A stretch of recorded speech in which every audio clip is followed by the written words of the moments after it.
Good morning guys! Welcome to my channel.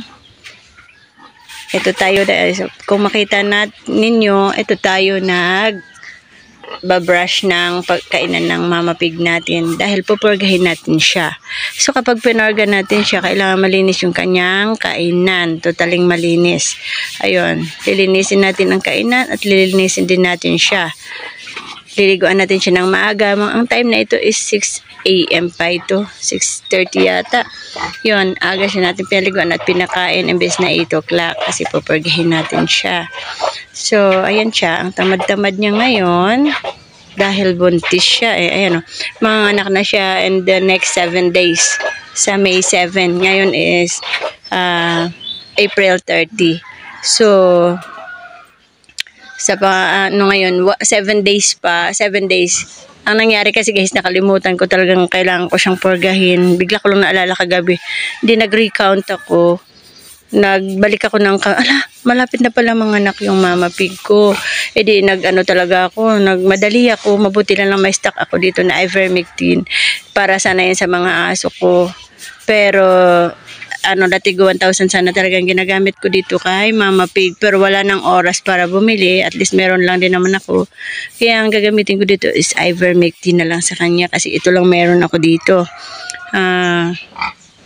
Rush ng ko dito, last day na ngayon na po pwede pa siyang purgahin in the 107 days. So there is 7 days more pa para mga anak siya, may 1 week pa. So pagka sa aking binabasihan dito sa ibang YouTubers na nagbababoy din, ang 100 days hanggang 107 days ang dapat na magpurga tayo kasi yon ay nade-develop, tapos na na-develop ang anak ni mama pig doon sa loob. So hindi na siya made-deform. Hindi tayo pwede ng 100 days pa baba kasi nagde-develop pa. So pwedeng there's chance na ma-deform pa yung baby niya. So ako naman nakalimutan ko talaga, promise nakalimutan ko. Kagabi ko lang talaga naalala. Ito ang pang-purga natin. Ivermectin na naman. Ito kasi available sa bahay ngayon. Wala akong latigo 1,000. So lilinisin natin at liliguin natin siya bago natin siya purgahin.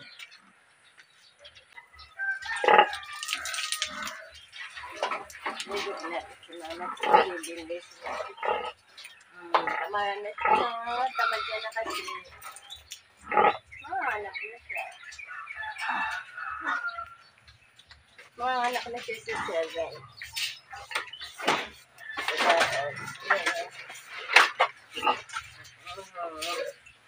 Opo.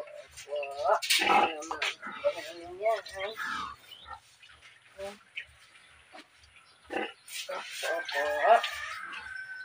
Talaga naman matindag.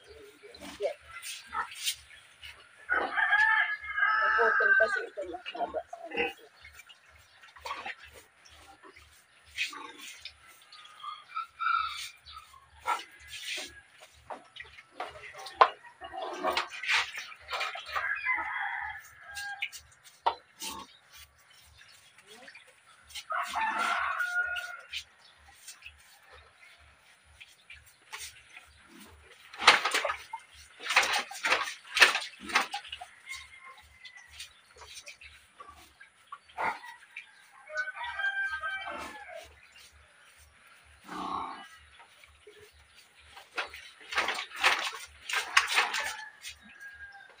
Kaya mga langaw na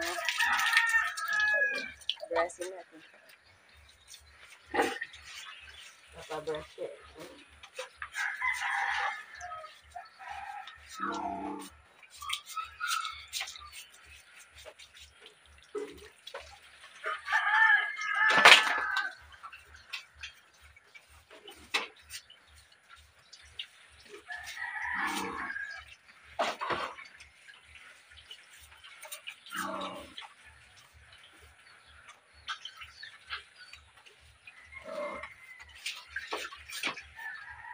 Natin siya kasi pupurgahin natin siya.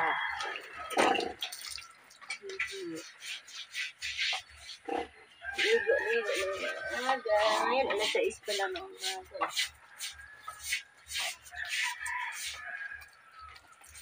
Init na siya kasi buntis siya eh. Tamad na tamad siya, no? Tamad na tamad siya. Tamad na tamad siya.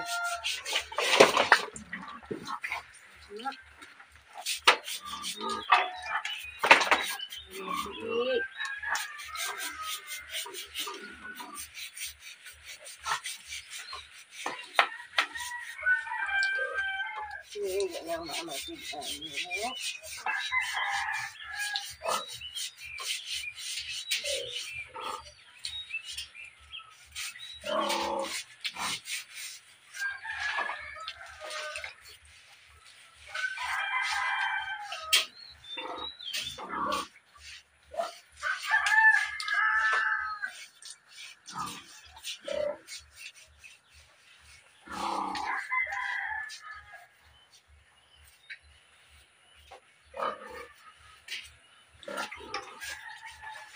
Palinis yung tainga niya.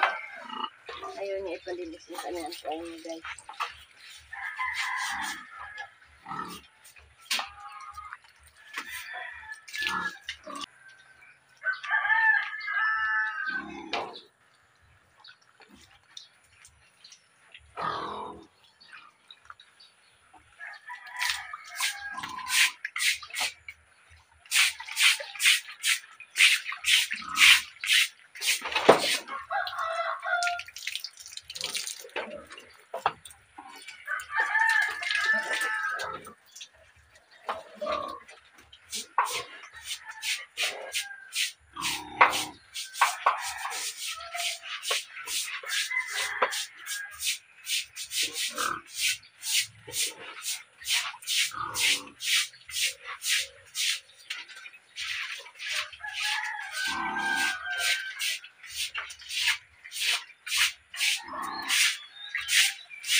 Pupunta tayo, guys.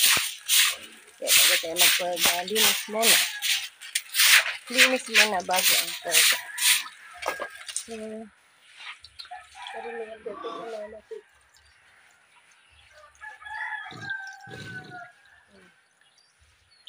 Ito siya.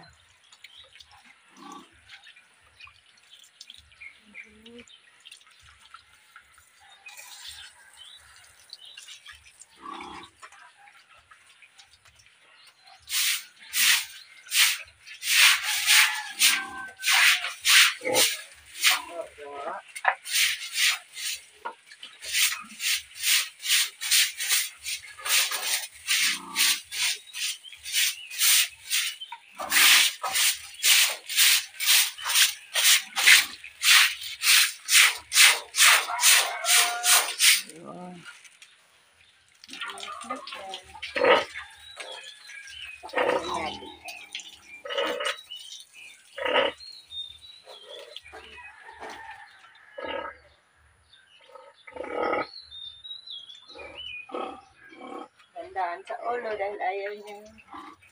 Galit siya yung ulo niya matalsikan. May progreso sa ano eh.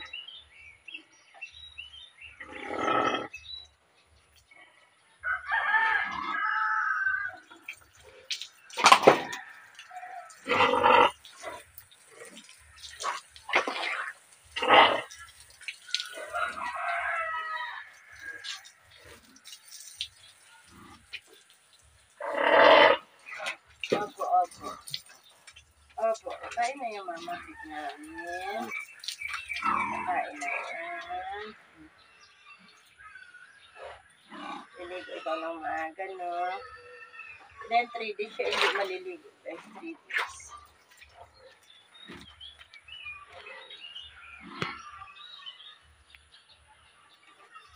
Tapos nito, 3 days na siya hindi maliligo. Pagahin natin sa ng eyebrow. Ako sorry naman, nalagyan ng tayo naman. Gamit. Nalagyan ng tayo naman, mapik namin.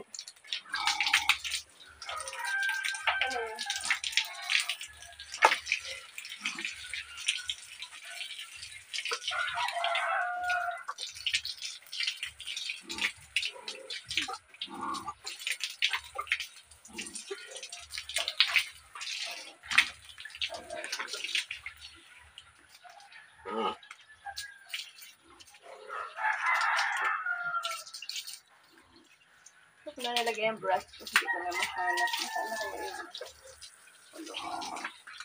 yun. Wala.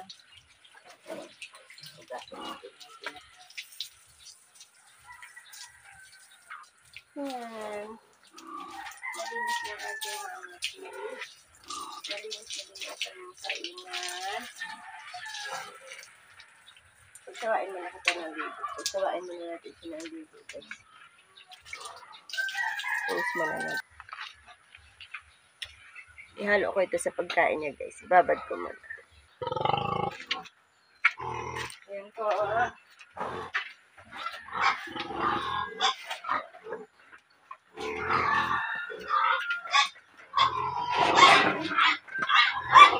po.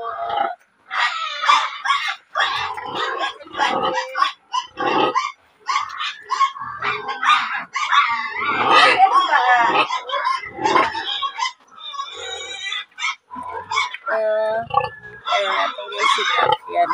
Hindi na siguro ganyan na lang. Yan. Ganyan na lang. Ito.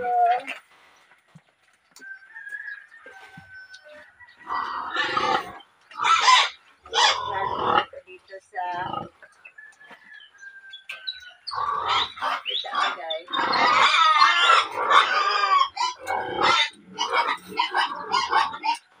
Halo natin sa ito kapatid. Halo natin sa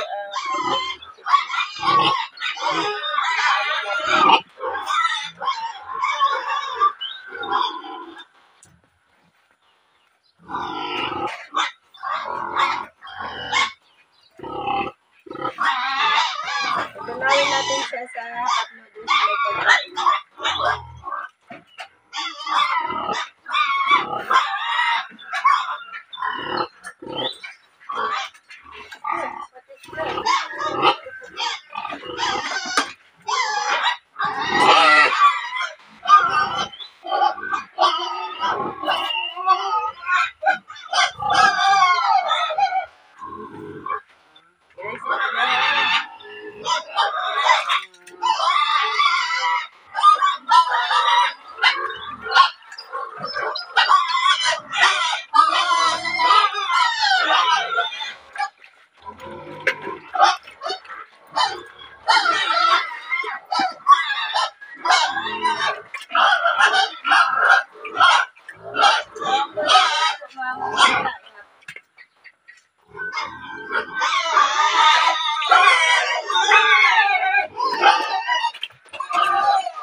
Kailangan maubos niya muna yan.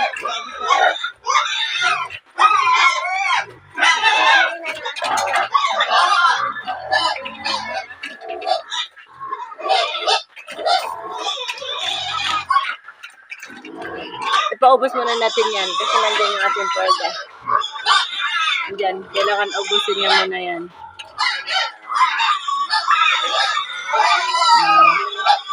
Hindi siya nakaka, nalagyan namin ng kawayan. Ang ginawa kong parawing, napakalaki kasi. Kaya pinalagyan dito ng teknisa na tag-iisang kawayan para lumiit sa kabila. Sa pag-iisa din. Para lumiit sa loob dahil ang laki ng nagawa ng parawing sa akin. First timer din kasi yung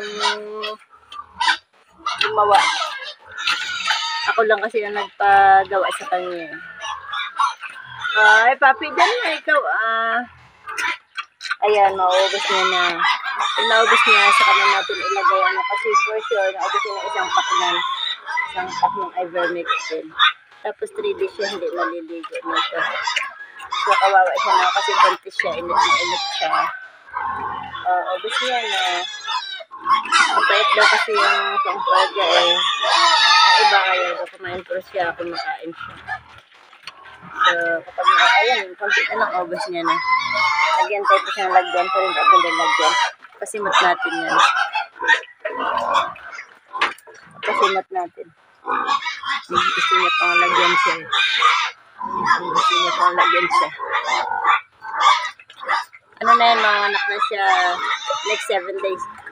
Ano eh, May 7 yung due date niya eh. Pero minsan na-advance siya ng 1 day, May 6.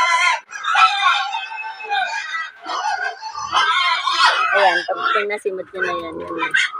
Yung ngayon na iba nating alaga eh. Maaga pa kasi ito eh. Alas 8 kasi yung kainan nila. Naamoy na kasi nila yung pagkain na ito eh. No na lang natin ito dahil ang purga talaga dapat maaga eh. Yun. Maaga dapat ang purga.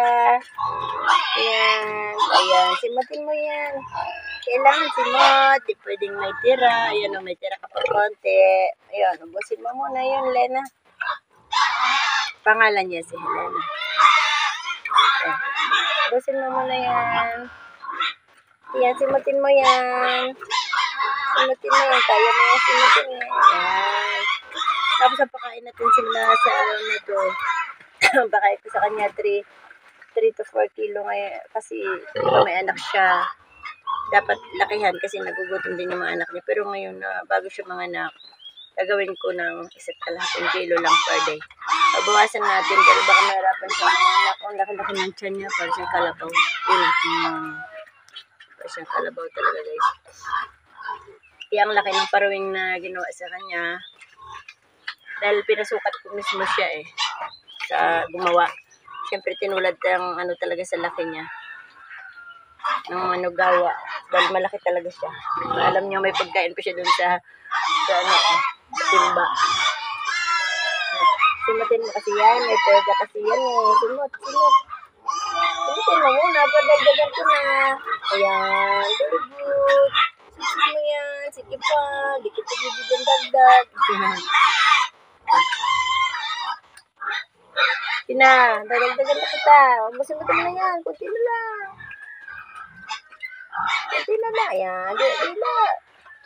Meron pa nga.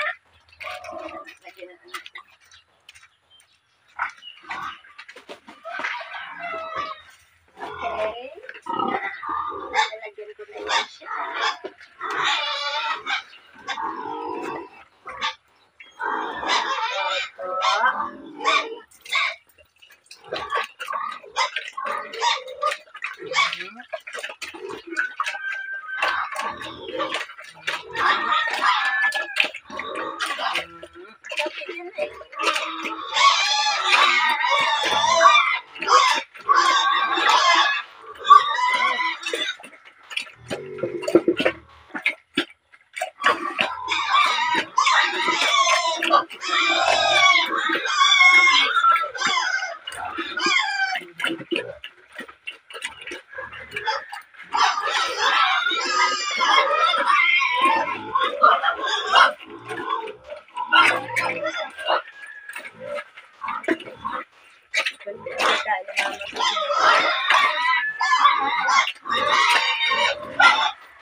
So, ganun lang ang pagpurga. Ganun lang. Pauna mo lang siya sa konting pagkain para sure na maubos. Kasi sabi nila yung ibang baboy kapag pinarga mo daw yon, hindi, kapag natikman nila yung ayaw na daw nila kainin yung pagkain. So, masayang yung pagkain mo. Masayang din yung pangpurga mo. Pero ito siya, lakas talaga ito siya kumain. Kasi lang, siyempre, kukuntian ko pa rin. Paubos ko muna. Kasi baka mamaya, iwanan niya, hindi niya maubos. Ayan, ubos niya. Pero konti lang talaga yung pagkain ko ngayon, kalahati yung normal na pagkain ko sa kanya. hanggang manganak siya. Tapos pag nanganak na naman siya after 1 day na panganak, pwede na siya ulit bigyan ng 4 kilo. Depende sa anak niya kung ano karami. Pero 2.5 kilo lang dapat yung per day na ito. Alis ka dyan, masugat ka. Alis ka dyan, papi. Oh, sige na. Okay, thank you for watching, guys. Ayan, ito yung aking farm na maliit. Backyard lang. Sige, ito si Helena. Bye-bye, Helena. Bye-bye na.